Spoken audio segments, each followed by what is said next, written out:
برکت۔ خان عبدالصمد خان صاحب سے میرا رابطہ اچانک شروع ہوا اور اچانک ختم ہو گیا۔ آج سے 4-5 برس پہلے کسی صاحب نے مجھے فیصل آباد سے فون کیا۔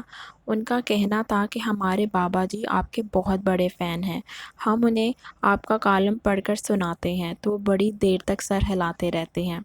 میں نے ان سے پوچھا آپ کے بابا جی کون ہیں؟ انہوں نے بڑی عقیدت سے جواب دیا، فیصل آباد جنگ روڈ پر صوفی برکت کا ڈیرا ہے، ہاں صاحب ان کے ڈیرے پر ہوتے ہیں۔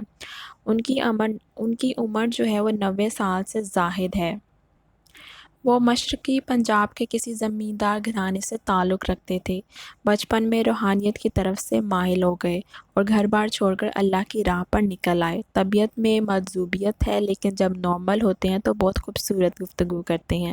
مجھے ان کی گفتگو میں ذرا سی دلچسپی محسوس ہوئی لیکن میں بابا جی سے زیادہ متاثر نہ ہو سکا۔ چند دنوں بعد ان کا دوبارہ فون آ گیا۔ اس بار انہوں نے فرمایا کہ ہم نے آپ کی کتاب خرید لی ہے، جس دن آپ کا کالم نہیں آتا ہم اس دن آپ کی کتاب میں سے کوئی کالم نکال کر بابا جی کو سنا دیتے ہیں، وہ آپ کے لیے بہت دعائیں کرتے ہیں۔ میں ان کا شکریہ ادا کیا اور بھول گیا۔ چند دن بعد ان کا ایک اور فون آیا اور انہوں نے چھوٹتے ہی فرمایا، لیجئے بابا جی سے بات کیجئے۔ یوں میں نے پہلی بار خان محمد عبدالصمد خان صاحب کی آواز سنی۔ خان صاحب کی آواز میں عاجزی اور نرمی تھی۔ مجھے بیٹا کہہ کر مخاطب ہوئے اور میری تحریر کی تعریف کرنے لگے۔ گفتگو کے دوران کہیں کہیں ان کا لہجہ جو ہے وہ تبدیل ہو جاتا، اس میں جلال آ جاتا اور بات جو ہے بے رت ہو جاتی۔ میں خاموشی اور ادب سے ان کی بات سنتا رہا، پھر اچانک جو ہے فون بند ہو گیا۔ ہفتے بعد ان کا ایک اور فون آ گیا۔ اس فون میں وہ بار بار ایک فقرہ دہراتے رہے، مہلت کم ہے، مہلت کم ہے۔ اس دن ان کی گفتگو میں ربط تقریباً مفقود تھا۔ میں بڑے غور سے ان کی بات سنتا رہا لیکن سچی بات ہے کہ ان کی کوئی بات میرے پلے نہیں پڑی۔ وہ میری کشمکش بھانپ گئے، لہٰذا انہوں نے اپنے ترجمان کو پکڑا دیا۔ وہ صاحب بڑی عاجزی سے بولے، بابا جی فرما رہے ہیں کہ ان کے پاس مہلت کم ہے، لہٰذا آپ انہیں آ کر مل جائیں۔ میں نے سوچنے کے لیے جو ہے وہ چند دن مانگے اور فون بند کر دیا۔ مجھے اس سلسلے کی کوئی سمجھ نہیں آ رہی تھی۔ مجھے مجذوبیت اور پراسراریت دونوں ناپسند ہیں۔ میرا خیال ہے کہ آج کے انسان کو فکر چاہیے، اسے تعویذ اور پھونکے نہیں چاہیے۔ چنانچہ جو شخص بول نہیں سکتا، جو گفتگو سے انسپائر نہیں کرتا، میں اس کے قریب نہیں بھٹکتا۔ یہی معاملہ پراسراریت کا ہے۔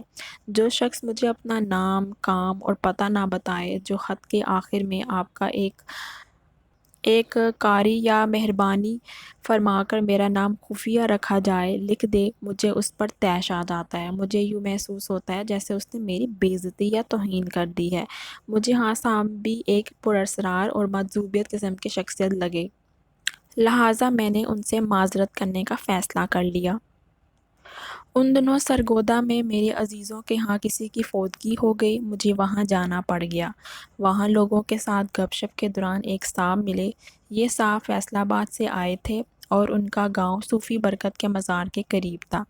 میں نے خان صاحب کا ذکر کیا تو وہ صاحب ان کے عقیدت مند نکلے۔ انہوں نے بتایا کہ خان صاحب ایک محیر العقول شخص ہیں، وہ سارا دن سورج کو ٹکٹکی باندھ کر دیکھتے رہتے ہیں، ان کی آنکھ کی پتلی میں اللہ لکھا ہوا ہے اور اللہ تعالیٰ ان کی سفارش رد نہیں کرتا، وغیرہ۔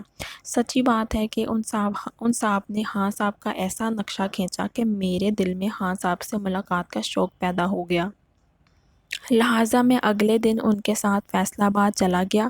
وہ مجھے صوفی برکت کے مزار کے پیچھے لے گئے۔ مزار کے پیچھے کھیت تھے اور کھیتوں کے عین درمیان ایک کچا کنڈا بنا تھا۔ ہم کوٹے کی طرف چل پڑے۔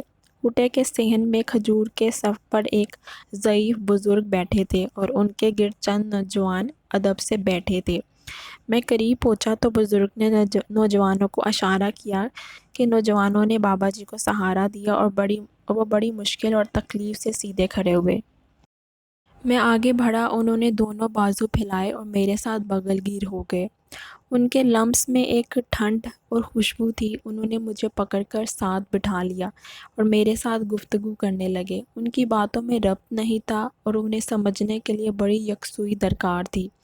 وہ بار بار کہہ رہے تھے، جنگ ہوگی، سب منافق مر جائیں گے، نئے لوگ آئیں گے، وہ کوٹ پتلون میں نماز پڑھائیں گے اور اللہ کے دین کو بچائیں گے۔ وہ کہہ رہے تھے کہ اللہ کافر کو برداشت کر لیتا ہے لیکن منافق کو نہیں۔ وہ کہہ رہے تھے یہ لوگ قرآن کو آدھا کر دیں گے یا یہ اپنے مطلب کی آیتیں پڑھیں گے اور باقی کو چھپا دیں گے۔ یہ پتلون پہن کر حج کریں گے اور رمضان میں شراب پئیں گے۔ یہ نمازوں پر پابندی لگائیں گے اور داڑھیوں کا مذاق اڑائیں گے۔ یہ عورتوں کو باہر نکالیں گے اور مردوں کو گھروں میں بٹھا دیں گے۔ یہ دشمنوں کو کھلا چھوڑیں گے اور دوستوں کو پکڑ لیں گے، اور یہ اریانی اور بے ایمانی قانونی بنا دیں گے۔ اس کے بعد وہ عربی، فارسی اور سنسکرت کے ملے جلے شعر پڑھتے اور ان کی آنکھوں میں آنسو آ جاتے۔ وہ رومال سے آنکھیں پونچھتے اور پھر میرے کندھے پر ہاتھ رکھ کر کہتے، تم مجھے اچھے لگتے ہو، تم منافق نہیں ہو۔ اس کے بعد وہ آسمان کی طرف دیکھتے اور لہک لہک کر بولتے، میرے مالک، میں اس سے راضی ہوں، تو بھی اس سے راضی ہو جا۔ میرے صاحب، میں اس سے اچھا سمجھتا ہوں، تو اسے اچھا کر دے۔ میرے رسول صلی اللہ علیہ وآلہ وسلم کے اللہ اسے اچھا بنا دے۔ وہ بولتے جاتے، روتے جاتے اور رو رو کر ہنستے جاتے، اور میں نے جو ہے وہ ہونکوں کی طرح انہیں دیکھتا جاتا۔ وہ میرا بازو چھوڑتے اور اس کے بعد دوبارہ بے ربط گفتگو شروع کر دیتے۔ میں ہاں صاحب کے ساتھ شام تک رہا۔ اس دوران انہوں نے میرا سر پکڑ کر اپنے سر کے ساتھ ٹکرایا۔ مجھے ان کے سر میں ہلکا سا کرنٹ محسوس ہوا اور میں چند لمحوں کے لیے مدہوش سا ہو گیا، لیکن میں نے اسے ماحول کا اثر سمجھا اور فراموش کر دیا۔ انہوں نے اپنی انگلی سے میرے ماتھے پر کلمہ لکھا اور ایک خربوزہ کاٹ کر میرے سامنے رکھ دیا۔